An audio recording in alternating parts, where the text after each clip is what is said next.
Sing Techam United Club Organization की Assistant General Secretary of the Thopuzabani ngasi Techam Apunba Club amadi Techam Apunba Mera Pavina Sinduna Pangthok Chariba Rally asi Zebdina Satharliba No census no NRC haiba Khongjang asigi saruk ama oina Pangthok Sabani NRC tawdana census tawba yaroi IDP sing mayumda handana census tawba yaroi haiba madugi khongjang ama oina koi saruk yazabani masina loire haiba leite aduna lengak pairiba government senariba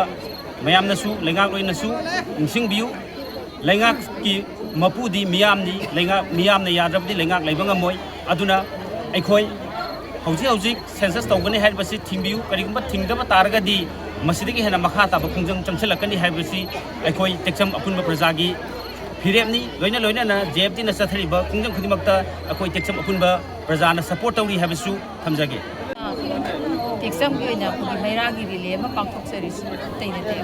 India government na ki Manipur da census tawgani haina tawri ba se akoi ki praja singina masi NRC tawri makhaidi census tawri yaroi haina haibadi akoi Manipur sida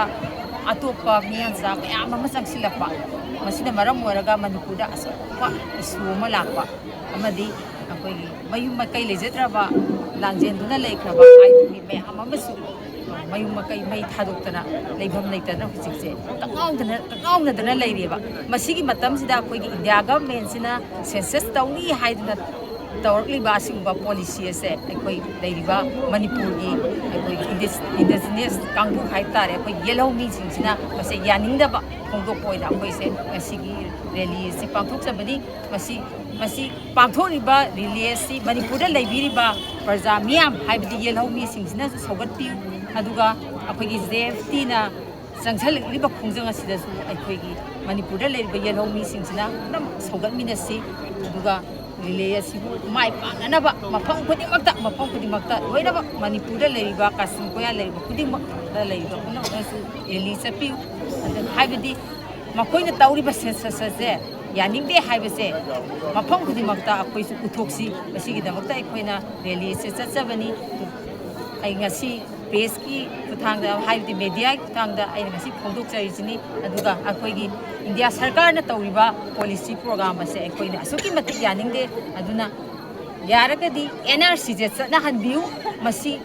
masi chanar matunda akoigi mikok thibegi thabak ko census tawbagi thabak si tawbi akoi census tawbi ganu haibadi natte asimak thingbagi wafam dinate tawbutabu mitop miyan jasingje khandok piu aduga akoigi tawham thokpa census tawbiu aduga IDP sing leifam leitana